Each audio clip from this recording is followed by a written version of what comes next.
నమస్తే welcome to మనం TV నేను మీ ప్రియాంకరావు ఈ రోజు మనతో పాటు ప్రముఖ పొలిటికల్ అనలిస్ట్ కృష్ణకుమారి గారు ఉన్నారు వారితో మాట్లాడదాం నమస్తే మ్యామ్ నమస్తే మ్యామ్ ప్రశాంతంగా జరగాల్సిన పోలింగ్ ఎందుకు ఘర్షణల వాతావరణంలో జరుగుతుంది ఎందుకంటే పోలింగ్ స్టార్ట్ అవ్వడానికి ముందే ఘర్షణలు ఇటు కూటమి వైఎస్ఆర్సీపీ మధ్య ఘర్షణలు కొంతమంది ఆడవాళ్ళ తలలు కూడా చీలి రక్తాలు వచ్చినాయి అంటే పల్నాడులో కావచ్చు అలానే హిందూపురంలో రాళ్ల దాడి ఇక కడపలో కూడా పరిస్థితి చాలా దారుణంగా ఉంది అంటే ఎందుకు ఈ విధంగా ఈ దాడుల నేపథ్యంలో పోలింగ్ జరుగుతుంది దీనికి కారణాలు ఏమని చెప్పుకోవచ్చు ఎందుకంటే కొంతమందిని నిర్బంధిస్తున్నారు అసలు ఏంటి అంటే అసహనం అంతకంటే ఏమీ లేదు మా పార్టీయే గెలవాలి అంటే మా పార్టీయే గెలవాలి ఇవాళ దాదాపు ఈ ఎలక్షన్ అంటే 2019 ఎలక్షన్ జరిగినప్పటి నుంచి ఏదో ఒక సంవత్సరము 2 సంవత్సరాలు 3 సంవత్సరాలు ఆగిన తర్వాత 4వ సంవత్సరం 5వ సంవత్సరం నుంచి ఎలక్షన్ వేడి స్టార్ట్ అవుతుంది సన్నద్ధం అవుతూ ఉంటారు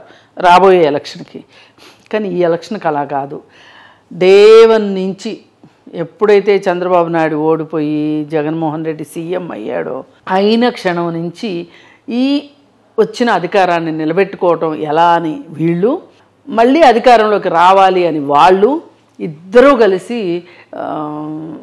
ఆ రాష్ట్రాల్లో ఎన్నికల వేడిని ఎప్పుడో రాజేసేశారు దానికి పరాకాష్ఠగా చంద్రబాబు నాయుడు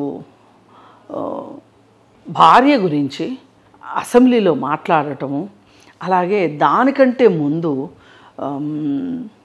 ఈ 3 రాజధానులు గొడవ వచ్చిన తర్వాత ఈ 3 రాజధానులు విషయంలో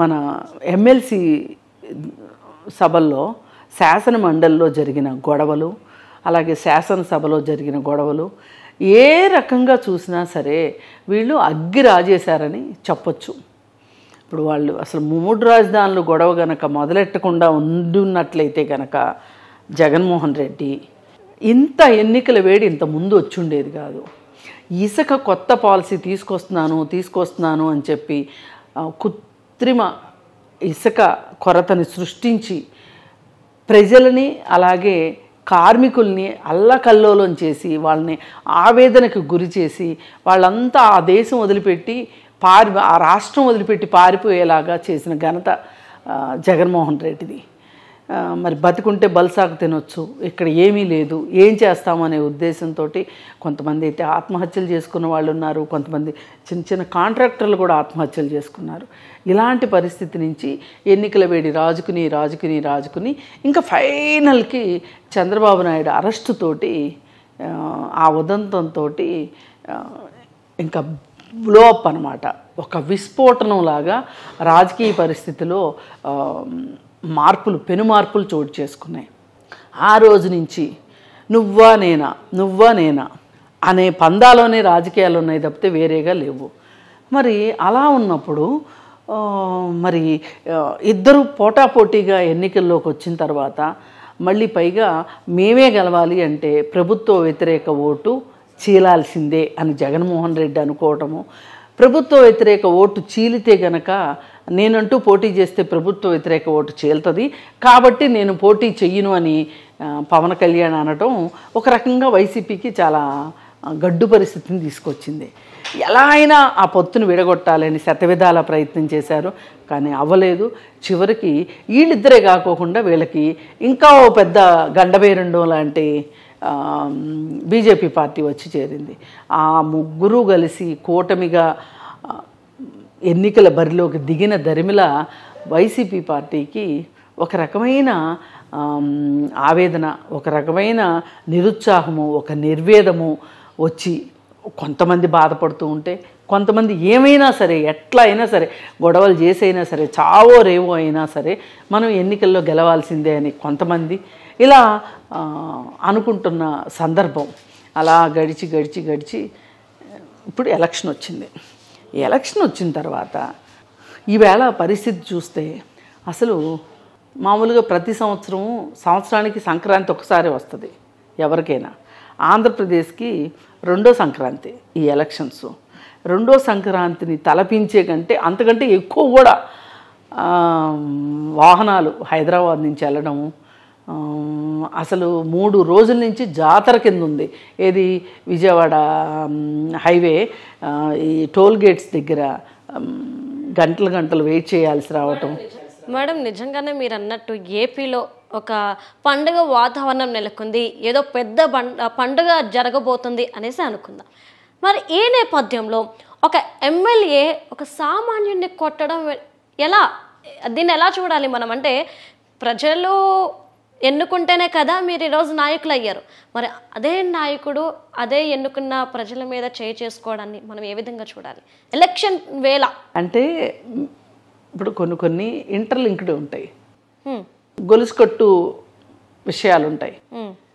వీళ్ళు ఏవైనా గెలవాలని వైసీపీ వాళ్ళు అనుకోవటం, ఏవైనా గెలవాల్సిందే అని తెలుగుదేశం అనుకోవటము, పోటాపోటీగా ఉండటము, అటువైపు ఒక రకంగా చంద్రబాబు ప్లస్ పవన్ కళ్యాణ్ బీజేపీ ఉండటము అటువైపు, ఇటువైపు వైసీపీ వాళ్ళు, దీనిలో ఇసుక మాఫియా వాళ్ళు, మద్యం మాఫియా వాళ్ళు, లేదా రకరకాల విషయాల్లో బాగా డబ్బులు సంపాదించేసిన మదపుటేనుగులు ఒకవైపు, ఇలా ఉండేసరికి వీళ్ళు మోహరించుకుంటున్నారు. దీనికి ఎవరు ఊహించాలి అసలు నిజానికి? ఇంతమంది హైదరాబాద్ నుంచి కానీ, బెంగళూరు నుంచి కానీ, మెడ్రాస్ నుంచి కానీ, లేదు అటు ఒరిస్సా వైపు నుంచి కానీ, ఇలా అన్ని వైపుల నుంచి అన్ని దారులు ఆంధ్రాకే అన్నట్లుగా అవుతుందని ఎవరు ఊహించాల. అది జరిగేసరికి వాళ్ళకి కొంచెము టెన్షన్ స్టార్ట్ అయిపోయింది. అంతకుముందంతా చాలా ధీమా ఉండింది వైసీపీ వాళ్ళకు కూడా. ఈ ధీమా ఇంతమంది జనాలు ఇలా వెల్లువలాగా ఉప్పెనలాగా రావటం చూసేసరికి వాళ్ళకి టెన్షన్ స్టార్ట్ అయింది. దానికంటే ముందే సునీతారెడ్డి ఒక టెన్షన్ని క్రియేట్ చేసి పెట్టింది, ఒక ప్లాట్ఫామ్ క్రియేట్ చేసి పెట్టింది. దానిలో వచ్చి మన షర్మిల రెడ్డి వచ్చేసేసి క్రికెట్ ఆడుతూ ఉంది. అన్నీ 6లే ఆమె ఆడుతుంటే గ్రౌండ్ అరేంజ్ చేసిందేమో సునీతారెడ్డి, ప్లేయర్ ఏమో షర్మిల. దీన్ని తట్టుకోవటం కష్టంగా ఉంది వైసీపీ వాళ్ళకి. ఓ పక్క తెలుగుదేశం వాళ్ళకి మనసులో బాగా సంతోషంగా ఉంది, ఇంకా గెలుపు మాదే అని. సరే, ఇలా ఉన్న పరిస్థితుల్లో ఎలక్షన్ రోజు రానే వచ్చింది కదా. వీటన్నిటి తాలూకు అసహనాలు వైసీపీ క్యాండిడేట్ల మనసుల్లో గూడు కట్టుకొని ఉన్నాయి. అది ఎప్పుడు బద్దలవుద్దా అనే దానికోసం ఎదురు చూస్తున్నట్లుంది. ఇవాళ ప్రతి క్యాండిడేట్ కూడా ఎమ్మెల్యే క్యాండిడేట్లు కావచ్చు, ఎంపీ క్యాండిడేట్లు కావచ్చు, లేదంటే చిన్న స్థాయి నాయకులు కావచ్చు, ఎవరి హోదాకి తగ్గ నాయకులు ఆ నాయకులు ఒక్కొక్క అగ్నిపర్వతంలాగా ఉన్నారు, ఒక నాటు బాంబులాగా తయారయ్యారు. వీళ్ళంతా మానవ బాంబుల్లాగా తయారైపోయారు వీళ్ళు. ఇంకా ఫైనల్గా చెప్పుకోవాలంటే ఈ మానవ బాంబులన్నీ ఇవాళ ఎలక్షన్ కోసం బయటకు వచ్చినప్పుడు ఇప్పుడు ఈయన క్యాండిడేట్ తెనాలిలో, ఆ క్యాండిడేట్ అందరూ లైన్లో నుంచున్నారు.